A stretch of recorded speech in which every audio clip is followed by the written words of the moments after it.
Senate इंतखाबात के बाद पीडीएम के सामने मुमकिन चैलेंजेस का एक कठिन रास्ता मुंतजर है। इस अमर पर वक्ती खुशी तो हो सकती है कि मौजूदा निजाम मुस्तरद वोटों, गायब किए गए इंतखाबी अमले और व्हाट्सएप किस्म के इंसाफ पर मबनी है, मगर इखलाकी बुनियाद को खोखला होते देखकर शादियाने बजाना अमली सियासत के मसाइल का हल नहीं। वैसे भी पीपल्स पार्टी, जिसने सादिक संजरानी को 2018 में 12 मार्च को सेनेट चेयरमैन बनवाकर असूलों की फतह का ऐलान किया था, अब इनके मुखालिफ अपने उम्मीदवार की हार का रोना कैसे रोक सकती है? पहला बड़ा मसला अंदरूनी एतमाद और इत्तेहाद का है। सेनेट में अकलियती जोड़ी की कामयाबी के बाद नून पीपल्स पार्टी नून पर, मौलाना फजलुर रहमान इन दोनों पर, ये दोनों मौलाना फजलुर रहमान पर और बाकी छोटी जमातें इन सब पर शक कर रही हैं। गोया हर किसी का ख्याल है कि दूसरे ने नीचे से सीढ़ी खींच ली। हो सकता है सभी ने दूसरे को गिराने का बंदोबस्त किया हो, मगर कौन ये तहकीकात करके सच सामने लाएगा?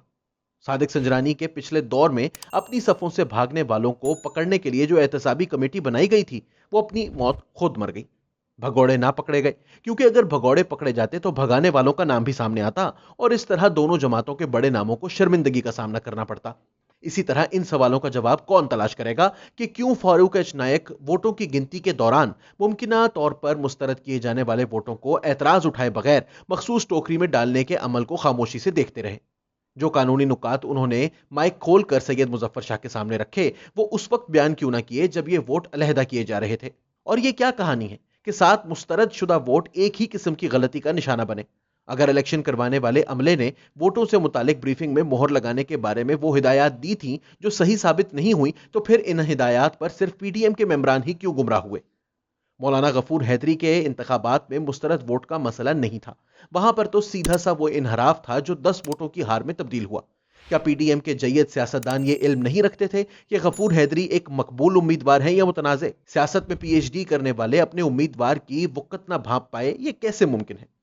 दूसरा चैलेंज बहरहाल आगे की बात से ही मुतालिक है, यानी लॉन्ग मार्च तारीख तो तय हो गई है, अगराज़ो मकासद और सिमतो मकाम अभी भी जेर बहस है। पार्लियामान के सामने क्यों ना जाएं जहां सब जाते हैं, मगर फिर जाएं तो जाकर क्या कहें? इमरानियों कादरी धरने की तरह सरकारी इमलाक पर हमले करें या बस बैठे रहें? फैजाबाद अगर जाएं तो जाकर क्या करें? ट्रैफिक को बंद करें, आमदोरफ्त मुअत्तल हो और इस तरह परेशान अवाम को मजीद परेशान करके अपनी बनी हुई साख को बट्टा लगाएं? क्या यहां पर बैठने से तहरीके लब्बैक जैसी दस्तखत शुदा मुआहिदे की दस्तावेज मिल जाएगी? क्या कोई पैसे देकर यह कहते हुए रुखसत करेगा कि आप भी हम ही में से हैं?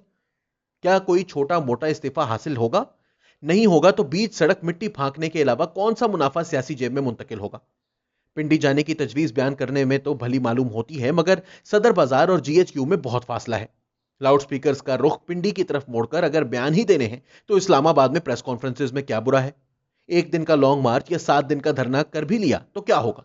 पीडीएम के नुमाइंदगान नवाज शरीफ की गुजरांवाला की तकरीर का हवाला देते हैं। कहते हैं इस तकरीर में उन्होंने नाम लेकर एस्टेब्लिशमेंट को पिछले पांव पर डाल दिया। वो ये भूल जाते हैं कि नवाज शरीफ ने ये नाम लंदन में बैठे लिए थे और एक ही मर्तबा लिए थे। इसके बाद से लेकर अब तक पीडीएम की तमाम क़यादत एहतियात, इज्तनाब और बैनुल सतूर पैगामात की पॉलिसी अपनाए हुए है। ये तय नहीं कर पा रहे कि एस्टेब्लिशमेंट को बराह रास्त टक्कर मारे या गुस्से और तनकीद का मरकज इमरान हुकूमत को ही रखें। लॉन्ग मार्च के हवाले से बहस तयशुदा तारीख के करीब मुकम्मल हो जानी चाहिए थी। ऐसा कुछ नजर नहीं आ रहा। आपने महसूस किया होगा कि पीपल्स पार्टी एतराज में ईमान के तीसरे दर्जे पर काम कर रही है, यानी अपने एतराजात को या तो दिल में रखे हुए है या ऐसे बयान करती है कि एक जुमला समझ नहीं आता। मौलाना फजलुर रहमान का एतराजी और तनकीदी ईमान दूसरे दर्जे पर होने के बावजूद कमजोर पड़ता हुआ नजर आ रहा है।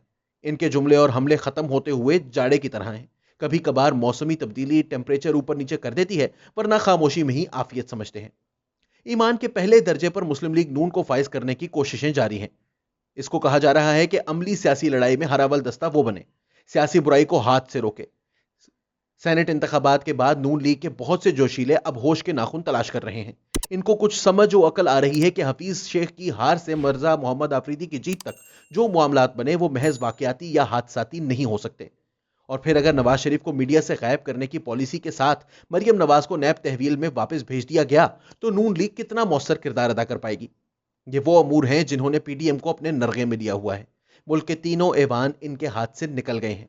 ऐवान ज़ेरी में एतमाद का वोट हो चुका, ऐवान बाला में मुस्तरद वोट जीत गए और ऐवान सबसे बाला को चलाने वाले अब पीडीएम को फेंटा लगाने के चक्रों में हैं। यानी हालात बहुत नाजुक हो गए हैं।